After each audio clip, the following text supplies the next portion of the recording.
Hello friends. आज हम बात करने जा रहे हैं सामाजिक गतिशीलता यानी सोशल मोबिलिटी की बात करेंगे। क्या खास है आज की क्लास में, समझेंगे हम सोशल मोबिलिटी या सामाजिक गतिशीलता क्या होती है। तो फ्रेंड्स, बात जब हम सामाजिक गतिशीलता की कर रहे हैं तो समाज जब हम देखते हैं, भाई ये क्या है हमारे पास, समाज या सोसाइटी है। ठीक है, क्या है फ्रेंड, हमारे पास जो समाज है, समाज के अंतर्गत यदि हम इकाइयों की बात करें तो हमारे पास समाज में विभिन्न प्रकार की इकाइयाँ रहती हैं। चाहे हम यहाँ पर बात करें कि भाई हमारे समाज के अंतर्गत परिवार हमारी इकाई है, ठीक है ना। परिवार की बात कर लें, हम नातेदारी की बात कर सकते हैं, हम नातेदारी हमारे समाज की इकाई है। विभिन्न प्रकार की हमारी सामाजिक संरचनाओं की बात कर सकते हैं यहाँ पर हम, कि सामाजिक संरचना जो हमारे समाज को चलाने के लिए विशेष रूप से आवश्यक रहती है, संरचना सोशल स्ट्रक्चर की बात हम पर कर सकते हैं।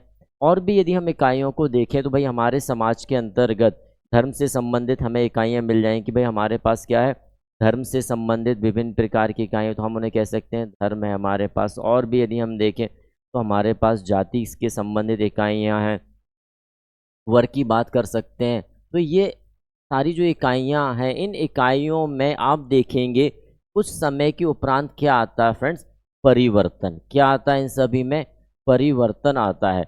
परिवर्तन क्यों आता है, तो निश्चित बात है परिवर्तन क्यों आ रहा है इन इकाइयों में, क्योंकि इन इकाइयों के अंतर्गत क्या है, गति है। क्या है फ्रेंड, गति।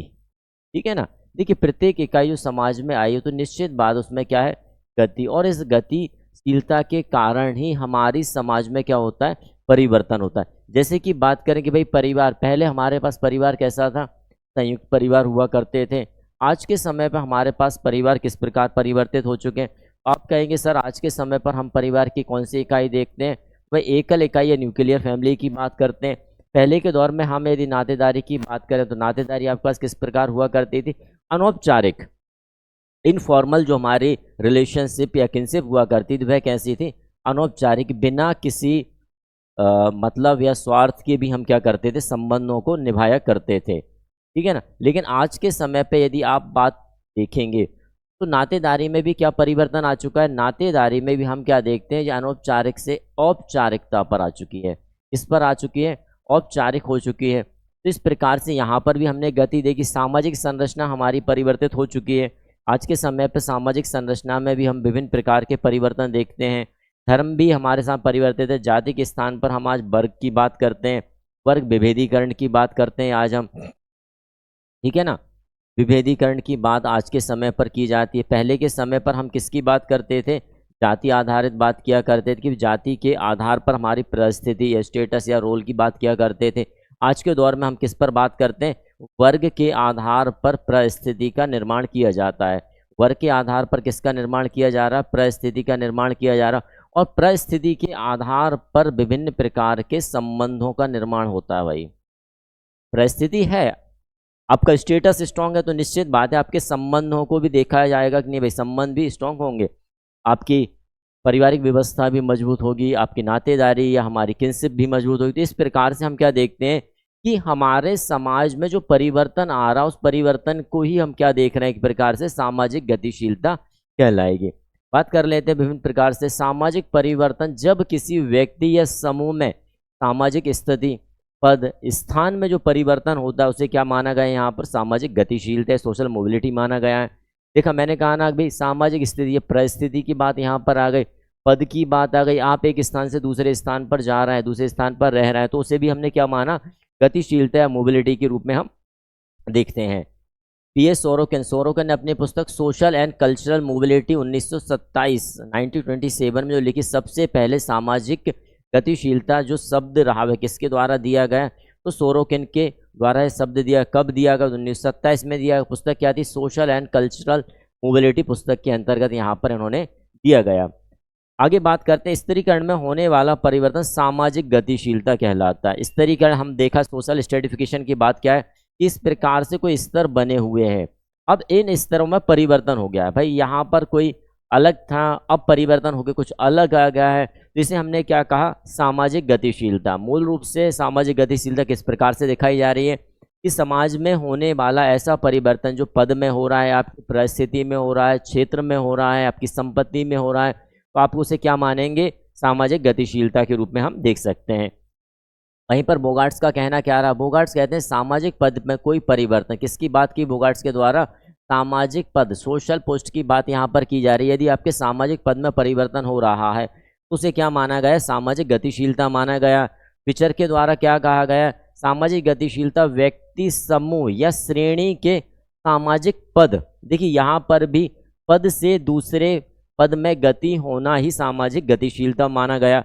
हार्टन एवं हंट क्या कह रहे हैं, उच्च से निम्न, उच्च से उच्च या निम्न सामाजिक परिस्थितियों में गमन। जब आप किसी उच्च स्थान पर हैं, किस पर हैं भाई, उच्च से यदि आप निम्न में जा रहे हैं तो भी यहाँ पर गतिशीलता की बात की गई है फ्रेंड्स।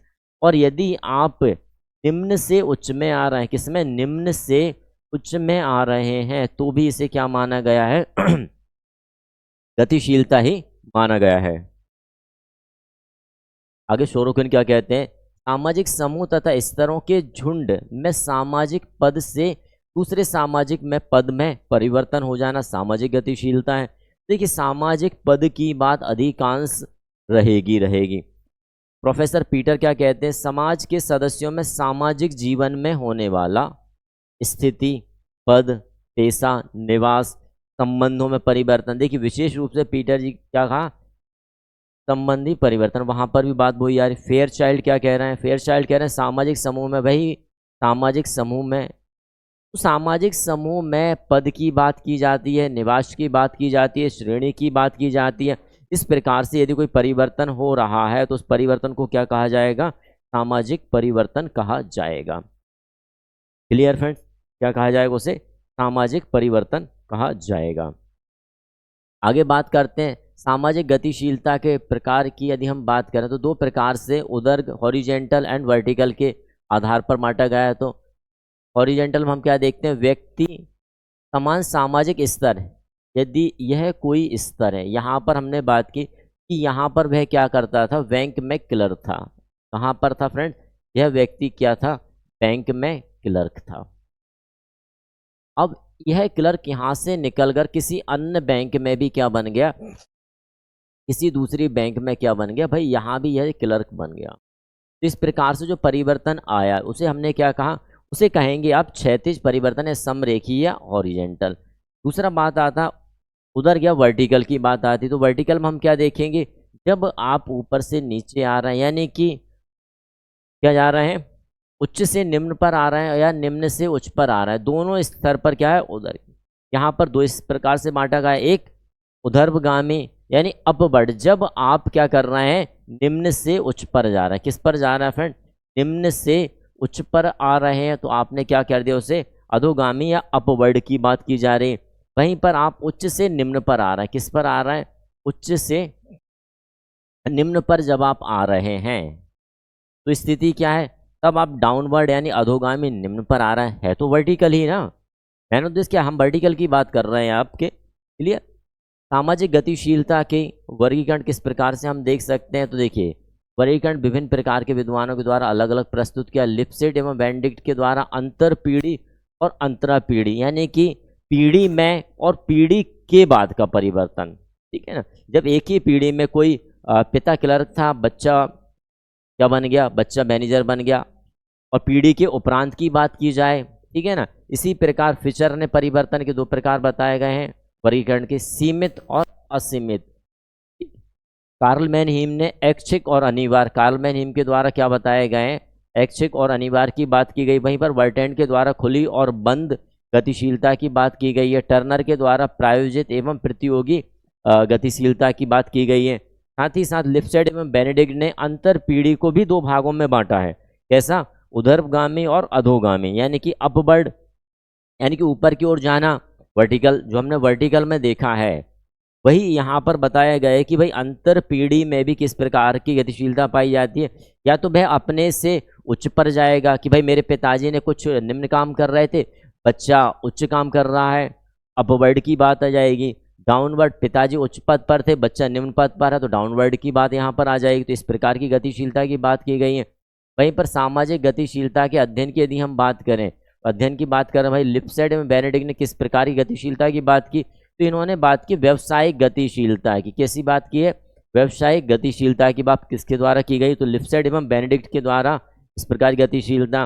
श्रीनिवास एवं हर्बर्ट रीजले के द्वारा किस प्रकार की गतिशीलता की बात की गई, तो जातिगत गतिशीलता, क्योंकि श्रीनिवास और हर्बर्ट रीजले का जो अध्ययन है वह जातिगत आधारित है, यानी जाति में गतिशीलता। जैसे कि श्रीनिवास जी की आप देख सकते हैं संस्कृतिकरण की अवधारणा, ब्राह्मणीकरण की अवधारणा। इस प्रकार से हम बात करेंगे भाई श्रीनिवास और बिजली के द्वारा किस प्रकार की गतिशीलता, जातिगत गतिशीलता की बात करते हैं। वहीं पर योगेन सिंह और गुरनार मेडल सांस्कृतिक गतिशीलता की बात करते हैं, यानी कि जहां पर संस्कृति में परिवर्तन आया। किस में बात की जा रही है फ्रेंड, संस्कृति में यदि परिवर्तन आया है, संस्कृति परिवर्तित हुई है, तो इसे क्या माना गया है भाई, सांस्कृतिक गतिशीलता माना गया। जाति में परिवर्तन आता है, जाति परिवर्तित हुई है, जाति परिवर्तन की बात करेंगे। जाति परिवर्तन में हम क्या देखेंगे, जाति परिवर्तन में जातिगत गतिशीलता की बात करेंगे। व्यवसाय गतिशीलता में हम क्या देखेंगे, व्यवसाय की बात करेंगे। विभिन्न प्रकार के जैसे कि व्यवसाय पुश्तैनी, या हम ये कह सकते हैं परंपरागत जो व्यवसाय हुआ करते थे, विभिन्न प्रकार से नई पीढ़ी के द्वारा वे परंपरागत व्यवसाय न करते हुए अन्य व्यवसायों को चयन किया गया। इस प्रकार हम उन व्यवसायों के आधार पर देख लेते हैं।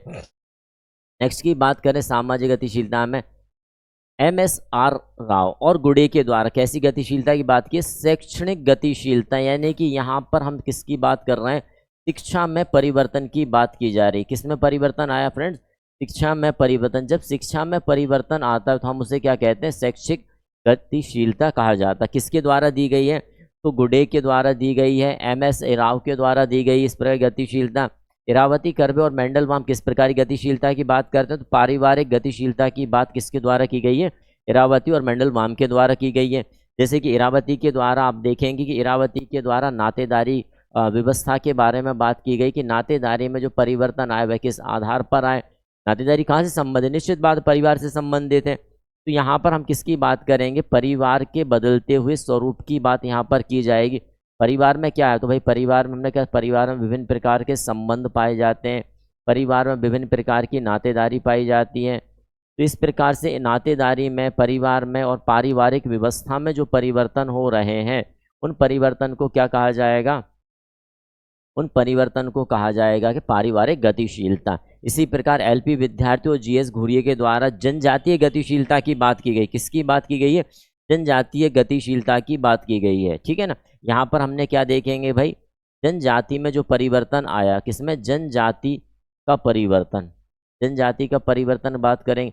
जिस प्रकार आज हम देखते हैं कि विभिन्न प्रकार की जो जनजातियाँ थीं उन जनजातियों में ऐसे परिवर्तन आ चुके हैं कि वह अपने मूल स्थान से निकलकर शिक्षा के क्षेत्र में, अन्य व्यावसायिक क्षेत्र में भी अग्रसर हो चुके हैं। तो इस प्रकार के जो परिवर्तन आ रहे हैं उन परिवर्तनों को हम क्या कह सकते हैं भाई, जातिगत गतिशीलता के रूप में हम उन्हें देख सकते हैं।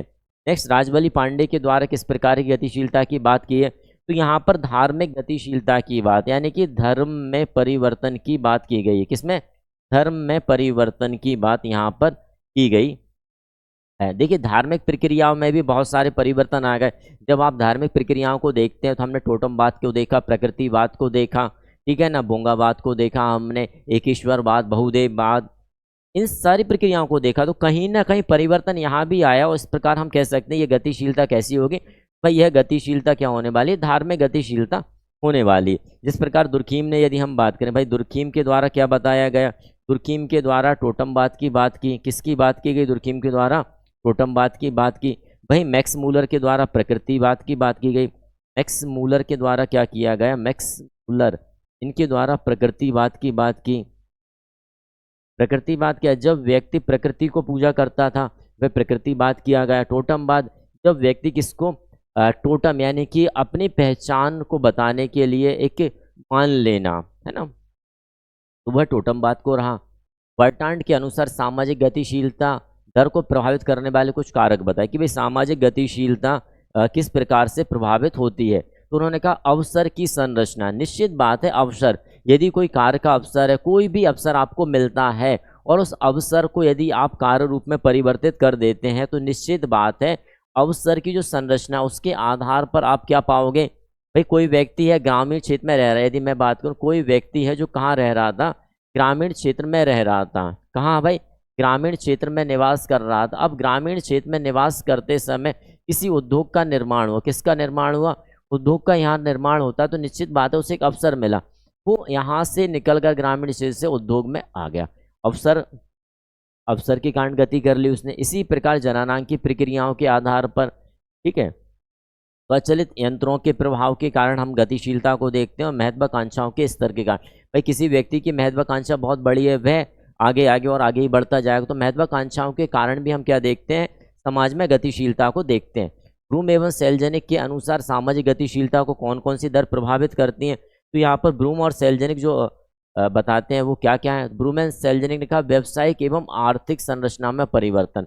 व्यवसाय और आर्थिक संरचना, देखिए व्यवसाय भी समय के साथ साथ क्या हुए परिवर्तित हुए। व्यवसाय परिवर्तित होंगे तो निश्चित रूप से आर्थिक संरचना भी क्या होती आएगी, परिवर्तित हो जाएगी। संतान उत्पत्ति की दर में अंतर, पहले संतान उत्पत्ति क्या रहती थी, वे संतान करते जाते थे, क्यों, क्योंकि एक ही निश्चित क्षेत्र पर निवास कर रहे हैं और निवास के आधार पर भाई भौगोलिक क्षेत्र, भाई पारिवारिक व्यवस्थाएं, उनके आधार पर संतानों की उत्पत्ति ज़्यादा हुआ करती थी। लेकिन धीरे धीरे जब व्यक्ति के पास भौगोलिक क्षेत्र नहीं रहा, वह उद्योग में आ गया, नगरीकरण की प्रक्रिया में आ गया, तो निश्चित बात है भौगोलिक क्षेत्र या आवास की समस्या सामने आने लगी, जिसके कारण संतान उत्पत्ति की जो दर रही उसमें परिवर्तन हम देख पाते हैं। प्रवासी लोगों का केंद्रीकरण, आज के समय पे हम देखते हैं समाज के अंतर्गत या एक ऐसे क्षेत्र में जहां पर उद्योगों की प्राथमिकता है, उद्योगों की प्राथमिकता के कारण आप वहां पर पाएंगे कि प्रवासी वर्ग जो है, यानी प्रवासी वर्ग कौन सा वर्ग, तो वहां पर उद्योग के लिए या शिक्षा के लिए या किसी अन्य कार्य के लिए एक सीमित या असीमित समय के लिए एक स्थान से दूसरे स्थान पर आते हैं। ऐसे व्यक्तियों को क्या कहा जाता है, प्रवासी कहा जाता है, और वह धीरे धीरे अपना एक वर्ग का निर्माण कर लेते हैं। शिक्षा में वृद्धि होने पर उदर गतिशीलता, भाई निश्चित बात है शिक्षा के नए आयाम आए, जैसे हमने देखा कि औद्योगिकरण के कारण विभिन्न प्रकार की तकनीकी और प्रौद्योगिकी आई, तो इस तकनीकी और प्रौद्योगिकी के कारण हमने क्या देखा, शिक्षा के भी नए आयाम आए, और शिक्षा के जब नए आयाम आ जाने के कारण हमने क्या पाया कि व्यक्ति के अंदर उदर गतिशीलता हमें देखने को मिल गई। महत्वाकांक्षा में वृद्धि। फ्रेंड ये थी हमारी सामाजिक गतिशीलता से संबंधित क्लास। आई होप छोटा सा टॉपिक है, बिल्कुल सरल टॉपिक है, एक आध क्वेश्चन आपका इसमें से आने की संभावना है, इसलिए अपने छोटे से टॉपिक को भी रखा है, और जो भी छोटा टॉपिक, कोई छोटा टॉपिक छोड़ा नहीं जाएगा, प्रयास पूरा किया जाएगा कि छोटे से छोटे टॉपिक को भी आपके लिए लाया जाए। थैंक्स।